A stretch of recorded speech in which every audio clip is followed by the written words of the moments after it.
The Balance of Hope. Le Guin features heavily. I originally shared this on my Substack homepage only, back in September 2025. Now I think it is a good idea to send it out as a letter, as I believe it contains a few points others might find useful. It also serves neatly as a way of looking at where I am now, in February 2026, especially if read or listened to in conjunction with a piece entitled Where We Are, or Where Am I? If you are reading these words without having read this other piece, I humbly suggest you start there. Silence within, silence without. I always end up with drafts and notes which never see the light of day. I have folders full, emails and messages I've sent myself, notebooks with scribbles, journals with fountain pen, Dropbox, Mega, iDrive, Google Drive, OneDrive, and more. I have a note-taking app on my phone with hundreds of notes, ranging from the briefest 8 words to 15-minute voice recordings and whole essays, either dictated for voice-to-text or furiously typed with thumbs. Post-its are rarely recycled, just stuck together like small books. I slip index cards into this journal, or between those pages.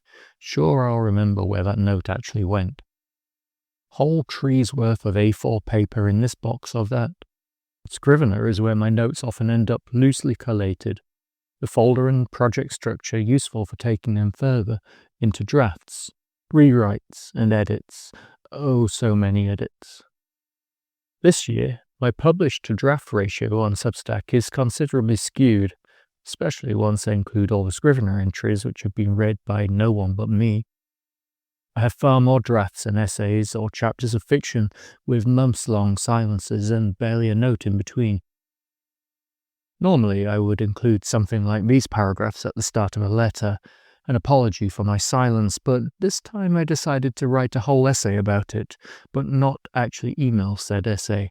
Instead, this essay, shall be published to my Substack page and eventually to my website, which is forthcoming. I don't want people to apologize to me for their silence. After all, there is no need, I get it. There are many reasons for such a pause, and they're all valid. Just jump straight into a new work, and that is what I have done. Balance. To have downtime away from one thing or another is an essential, not just for me, but I'd argue for all. Too often we are caught in a spiral of diminishing returns, pushing through even when the alarm bells are ringing. That is not good for the mind, for the soul. A short description to The Crow's Nest says this: the notebook of a globally feral author finding balance through connection with nature, ancestral skills and different cultures, words and kindness. And last year and earlier in this one, I realized I had lost that balance. All was out of sync. All white noise, and all felt colourless and dull. Sometimes having a pause, stepping away, means the system is reset and you can get back to full strength, rejuvenated. Sometimes the pause stretches out longer. Back in March 2024, I decided to put a pause on drinking alcohol.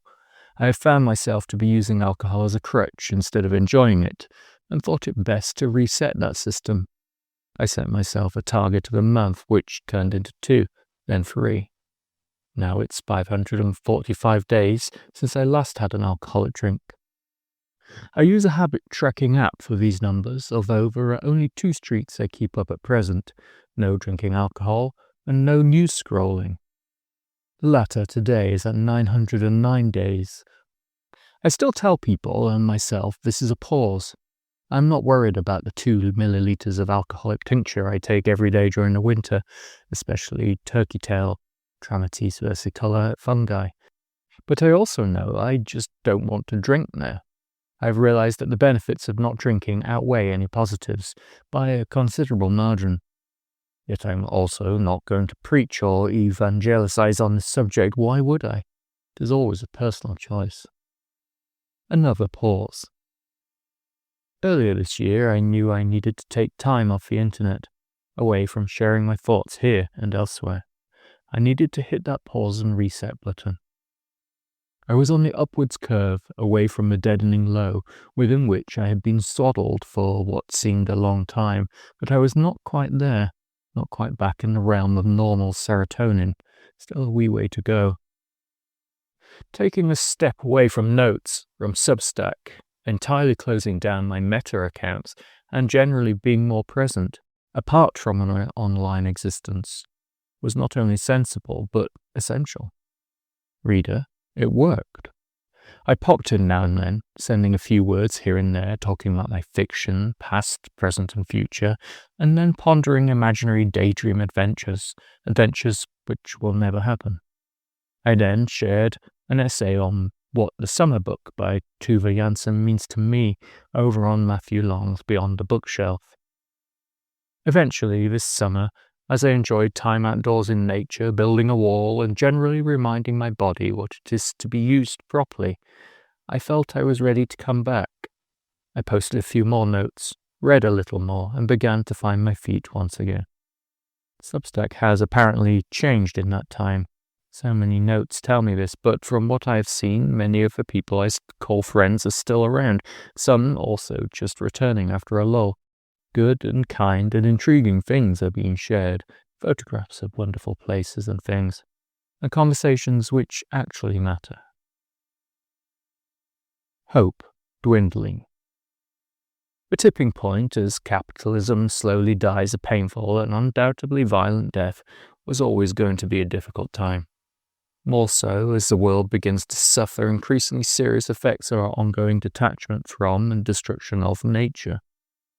These are certainly interesting times we live in, and earlier this year, one of the reasons I stepped back from the internet was almost certainly due to this. I have long espoused hope, active hope, looking at the world in ways which might make a difference, which might do some good. Yet at some point this year, I realized my hope was shaken. It was jarred, dwindling, and for fear of losing it entirely, I took a step back to protect and nurture it, cradling what remained and trying to consider the best path towards rekindling. Telling others to be hopeful when you yourself are not seemed hypocritical and foolish. Now, however, I am once more ready to release my hope back into the wild. She is rested, she is strong again, but crucially she is also repurposed, retooled. Approaching the equinox. The following paragraphs come from one of those drafts I mentioned above.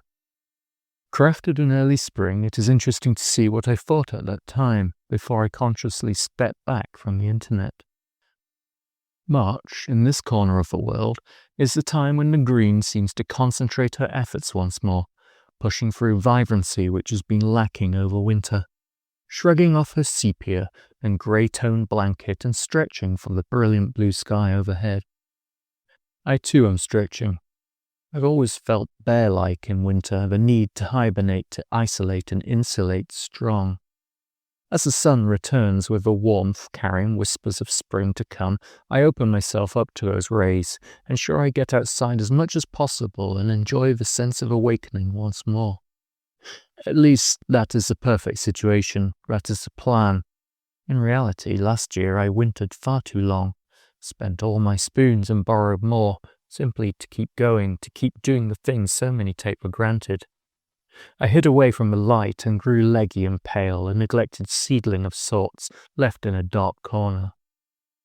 This year I am taking steps to avoid that.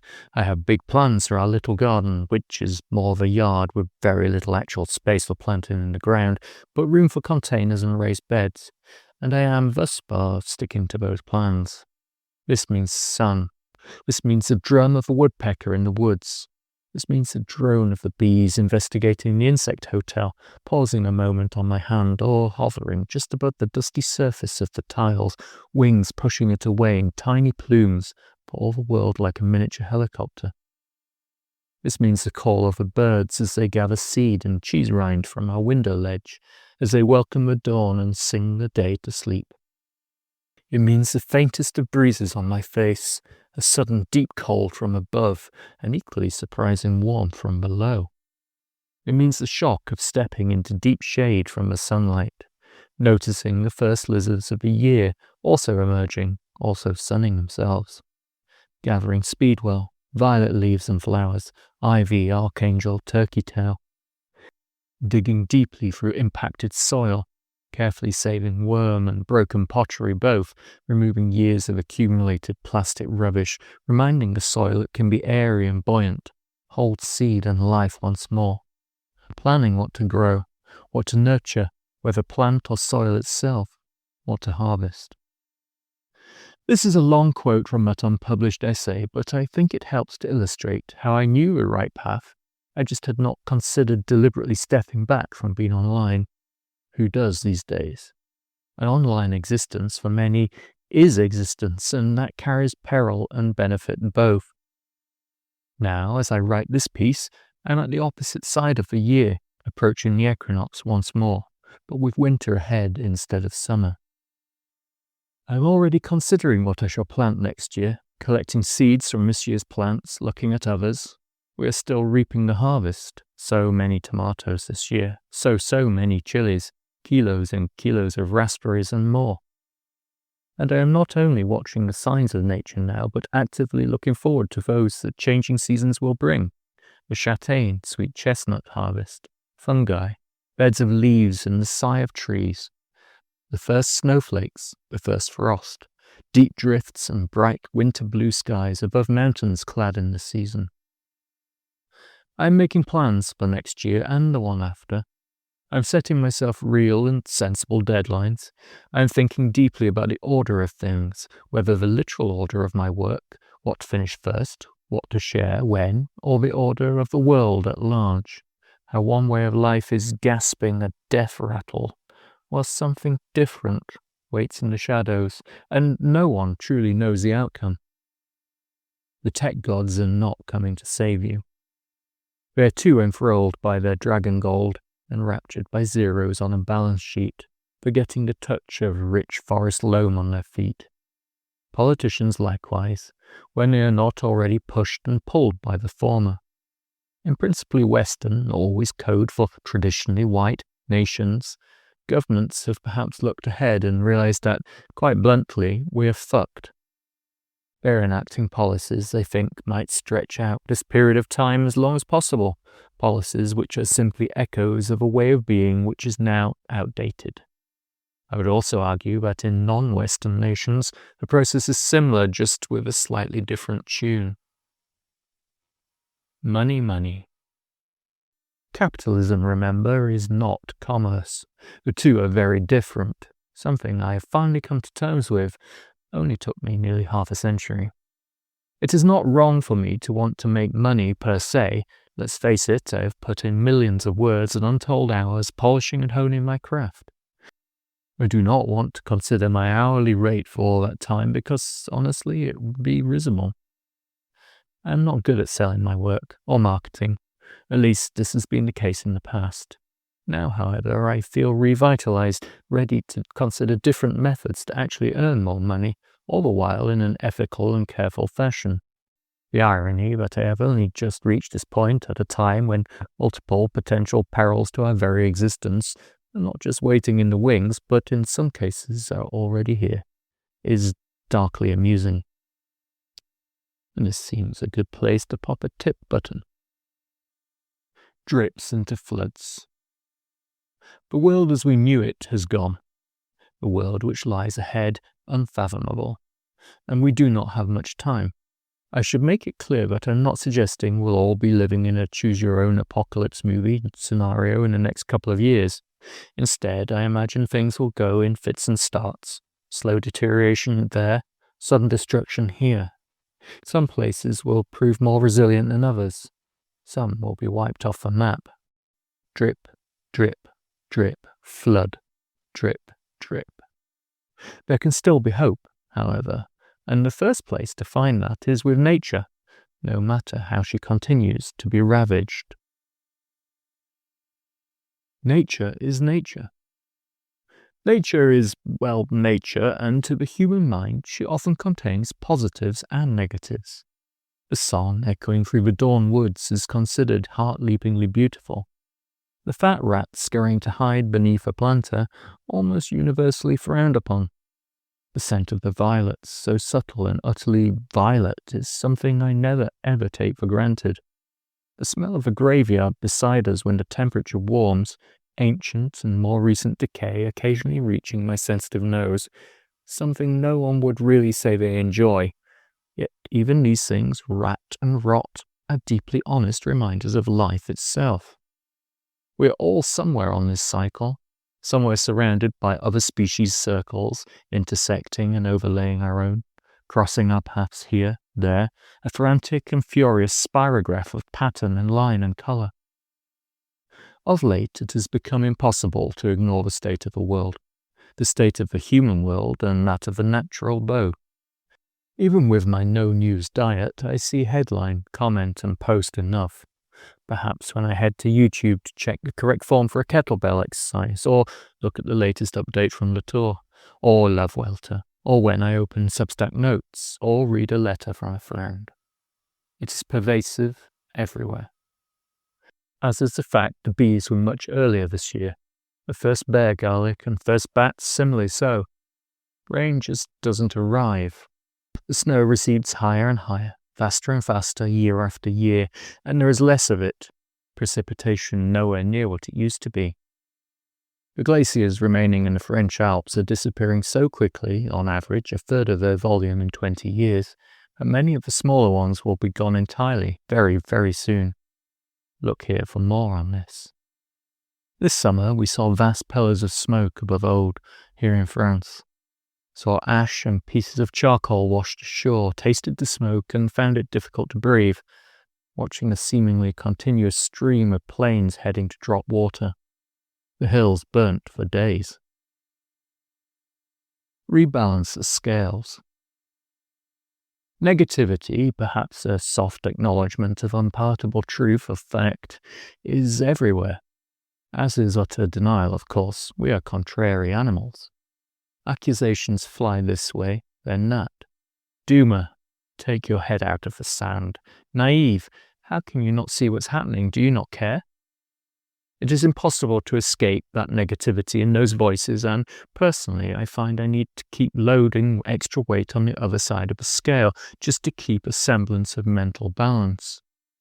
And as I took more notice in the world beyond the window, instead of the world behind the screen, I began to remember how easily I can tip things in my favour if only I let myself. This year I found it surprising to learn what a dance of minor bees actually weighs in the mind, or just how heavy a flourish of primroses can be on that scale. We need to keep that balance in order to continue, in order to resist and rebel. For me, my personal rebellion has always been through a nature-charged hope, infused and channeled through my words sent out into the world, clinging here, making you pause there. Where Le Guin comes in. If you have been reading this letter for a while now, you'll know that I love the work of Ursula K. Le Guin, whether her fiction or non-fiction. I'm sure you have probably seen several of her most quotable snippets circulating over the last wee while. She certainly has appeared on my notes feed a lot, which makes me happy, and before I silenced them, she was also present across my Instagram and Twitter feeds.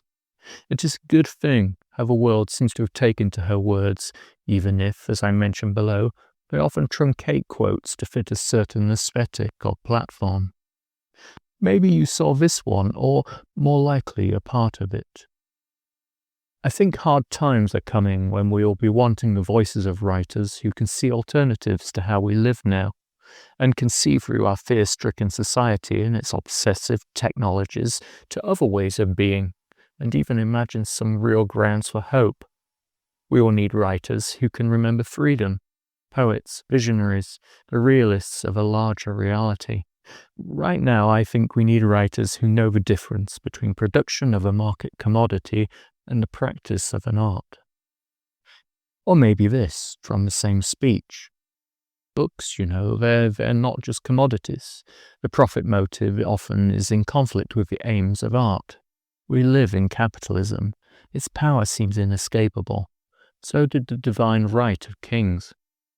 Any human power can be resisted and changed by human beings. Resistance and change often begin in art, and very often in our art, the art of words. Then there is this from here. Socrates said the misuse of language induces evil in the soul. He wasn't talking about grammar. To misuse language is to use it the way politicians and advertisers do, for profit, without taking responsibility for what the words mean. Language used as a means to get power or make money goes wrong. It lies. Language used as an end in itself, to sing a poem or tell a story, goes right, goes towards the truth. A writer is a person who cares what words mean, what they say, how they say it. Writers know words are their way towards truth and freedom, and so they use them with care, with thought, with fear, with delight. By using words well, they strengthen their souls. Storytellers and poets spend their lives learning that skill and art of using words well, and their words make the souls of their readers stronger, brighter, deeper. I think it is important to include a few more sentences and paragraphs in those quotes than the normal memes and images, those which float around the ether, as I think the other words are vital for the whole. That is the case for me, at least. I would urge you to read more of her work if you have not already done so. If you have, you probably already reread many of those words and thoughts to help you through these times. Words that contain true power, unvarnished truth, words that make lives stronger, brighter, deeper, just through the seemingly simple act of reading or listening. Never let anyone tell you an audiobook is not a book. That is ridiculous for several reasons. We all waver. Last year, at several points, I stopped writing, and in tandem, my reading slowed to a trickle. For days and weeks and months, I began to think that my writing was not work, that my words did not matter, that it was all just irrelevant and frankly a waste of time, both my own and that of others. This is quite normal. We all waver. We all doubt. I stopped putting pen to paper or fingers to keyboard, and I determined actively to begin the process of resetting. For much of 2024 and 2025, my principal reboot mechanism centered around our daughter, Elsa. To stay upbeat, attentive, and focused on her development and growth was not easy. It used up a lot of energy, taking all my spare spoons and then some, but it was energy ultimately well spent. By reading and sharing my interests with her, pointing out this plant or that, talking about birds, trees, animals, tracks, making fire, what is edible, what is not, what is medicine, what is poison. All these served to fan that spark within me, a spark which had smouldered for too long. Sometimes it takes a much smaller set of lungs to rekindle a fire. Last September 2024, this led to my decision to once again share a day-by-day and week-by-week account of that first time I headed out into the woods for an extended stay.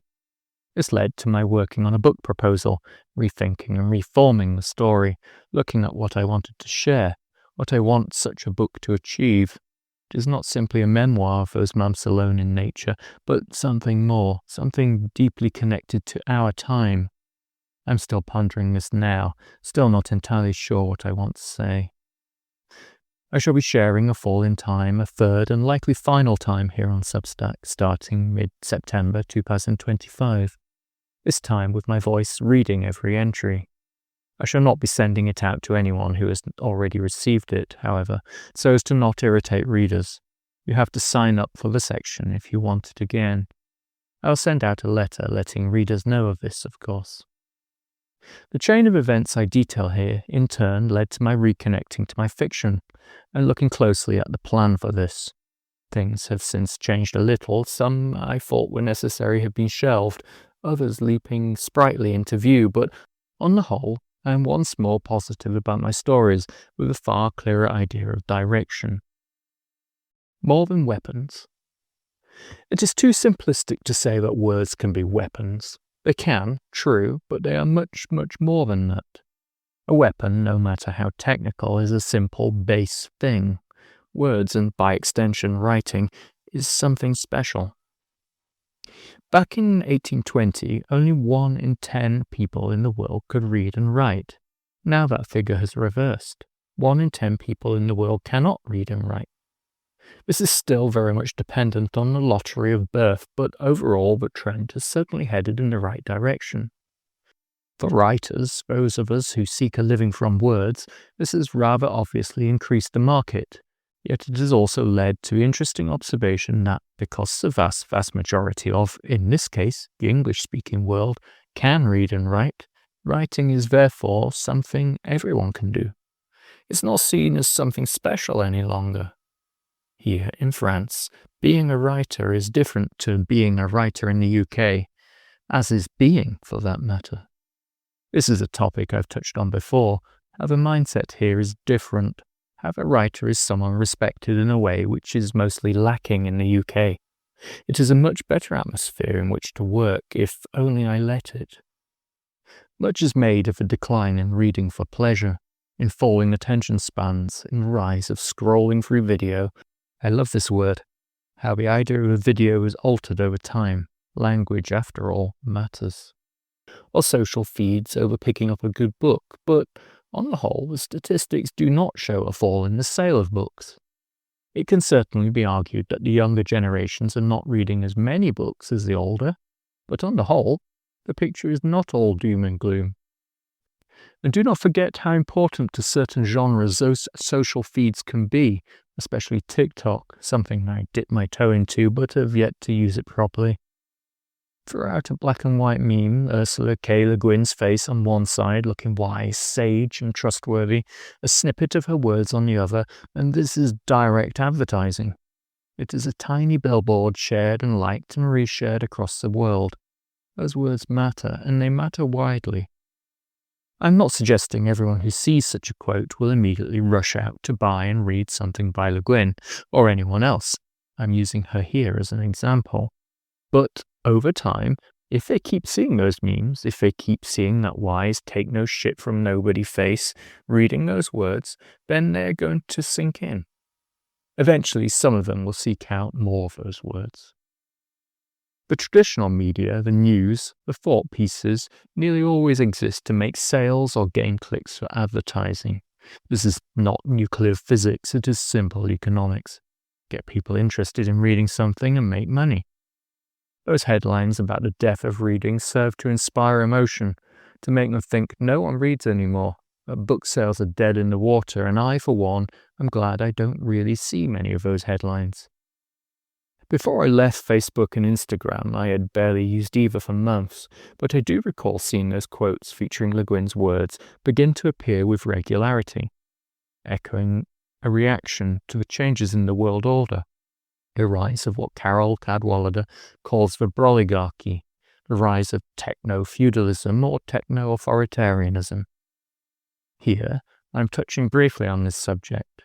To me, I believe it is far more important to discuss how we can evade despair, how we can reconnect with the world and with ourselves in a healthy fashion, one which can serve as a foundation for all you do and, by extension, all the interactions you then make with the world. Do not try to save the planet or fight the largest monster you can find. That is far too abstract and honestly impossible. Instead, start small. Start with yourself and grow from there. Hope is not a swift, linear process. My absence from the internet was at first accidental. I drew away to do other things, then, once I realized this was the case, I decided a few more weeks of this absence and easing into the year made a lot of sense. Of course, world events shout loud and continuous, and even with that avoidance of most of the internet, things still seep through, pecking, baying for attention, trying to smother joy and corral hope. And that easing into the year continued, long into summer. Hope, rather like enlightenment, is not something we can achieve overnight. It requires extensive work, questioning and listening to the answers. It needs time and it needs effort and it needs a diet which feeds it wisely. Last year, before I stopped writing for that time, I did the opposite. I pushed and pushed, following paths which were, quite frankly, a vast waste of my time and mental energy. I tried to squeeze words out into different places, tried to force things, rather than let them flow. That did not serve me well, only hastening and entrenching a period of what was essentially neurodivergent burnout. When you are carving wood, you don't keep using the blade once it becomes dull. You don't chop firewood with a blunt axe.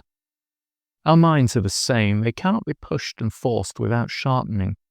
An athlete does not keep training 12 hours a day. They rest, they recover. When I carve wood, I stop and strop regularly. This way, I don't need to actually use my Japanese waterstones as often, or when I do, as intensively. The same with my axe. Okay, technically axes, knives, plural. Honing a blade, honing a mind, keeping it at optimum working order is how we can keep going. How we can keep working on ourselves and our own hopes, which can then spread out to infect others.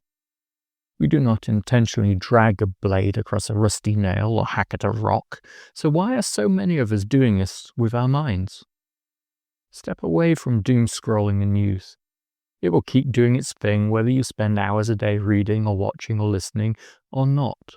And trust me, you'll still know what is happening. Learn something new. Maybe you've always loved card tricks. Why not have a look at a book or some YouTube videos on this? Pick up something old, hone that skill further. Perhaps you used to enjoy sketching with a pencil, but you've not done it in years. Why not start again? Read or listen to the words of others and let them sink in. Maybe keep favourite quotes in a commonplace book, link by way of Barry at Feasts and Fables. Revisit those words, consider what they mean to you, to the writer, to others. Maybe start with Ursula K. Le Guin. Stop watching a car accident in front of you quite so intently. People are going to get hurt, whether you watch or not. Instead, it is better to consider how you will help them. It is hard to administer first aid if you are also injured. Your brain, your mind, needs to recover, and for that, it needs space and time away from the horror. Get outside, or open a window. A couple of years ago, in a previously paid subscriber-only post, I've now lifted that paywall, entitled How to Be a Naturalist, I wrote, "When we were small, our world grew in ever-increasing circles. I would suggest that, to begin with, any exploration of nature, and especially nature in connection with how we could harmoniously use and utilize it, begins with a small circle. How small depends on you. Perhaps you cannot get out much but have a garden. That's enough. Or you walk your dog for a couple of hours a day. That's also enough. Or you cannot leave your home at all, but you can see out of a window. That can also be enough." And I still believe that. It doesn't matter where you live, you will find nature. You just need to look for it, allow it back into your life, and when you do find it, ask questions about all you see. Seek out answers. Consider problems and solutions. It has taken me months to get back to a place where I feel confident in sharing my words once more, in a fashion where I feel I can actually help others. With glorious hindsight, that was time well spent, even if, as I passed through it, all felt slowed in thick, trapping honey, sticking me in place. Now, however, I feel my words have recharged. They have been fed that special diet of nature and joy, gifted the flow of a work of others, slumbered, dreaming through the darkness, to pull towards the light once more. There is an urgency to these words now, something which I have not really felt before. I was going to write for a long time, but honestly I am unsure whether I've ever felt this way before. It's an odd sensation. Passing through a sun-bleached door in a rugged, crumbling wall, out beyond the fallow ground, I am once more surrounded by a rich, secret garden, or perhaps an ancient woodland, untouched and untidied by our human hands. I want to protect as much of the nature as I can. I want to build on the foundations I have laid, both here and elsewhere, and I want to strengthen my walls in order to offer safety and aid for others when they need it. A change in hope. When I shared my letter earlier in 2025, Make Good Soul, I demonstrated how we can all make a living document, a list of ideas by which we can help ourselves be the best version possible, all the while helping others and, crucially, nature. Finding hope underlies a vast proportion of this process. This year I have looked long and hard at my own consideration of hope, and what I hoped for has changed. 2.5 years ago, I wrote that I was not on the dark mountain, but somewhere in the foothills. Now, however, I am certainly there. I stared again, long into the darkness, and this time the darkness did not so much stare back as growl, showing teeth. I do not see our current progress, profit-first way of life as viable. I believe the West will keep crumbling. I believe our climate crisis will only keep getting worse, likewise cascading into a future which could well become a nightmare. Food crises, pandemics, war and extreme weather. I also believe those governments I mentioned know this all too well, and to be fair to some of them, are stuck between the proverbial rock and a hard place. Some are trying to do a better job than others, who think it is better to beat the drums of war, and much of the distinction depends on where their funding comes from. Even if some nations follow the right path, those that do not will ruin the party for everyone else. In my view, there is simply no stopping this. So, faced with this, what is my hope? I shall talk more about hope in the coming months, as I always do, but for now it is a question of altered scale. Planning a garden is a good metaphor for this. Much is experimentation, hard work, and increasingly, as the weather becomes harder and harder to forecast, luck. My hope is a local thing, but crucially local for us all. We need to look to our neighbours, whether human, plant, or animal, and we need to urgently make preparations for the what-ifs. This does not mean hoarding toilet paper, canned food, or guns and ammunition, as some would have you believe. Instead, the key lies with community, with knowledge, with perseverance, and with the hope that keeping these aspects fed with all they need can see us and our children through. My hope is that I still have time to make enough money to enable certain plans to come to fruition, working through all those drafts and notes, whilst ensuring my work remains art and not just a market commodity, a complicated tightrope involving telling truths within words made of lies, all the while creating joy for Elsa, interacting with nature as often as I possibly can, building a strong family unit and wider community, and, in general, not allowing that darkness to extinguish the light. I can see alternative ways to live. I can see through the fear, and much of that is thanks to taking a break, pausing, and slowly resetting. And if I do not have time to make that money, then at least I already possess certain skills which might prove useful in the future. Hope is not an overnight success.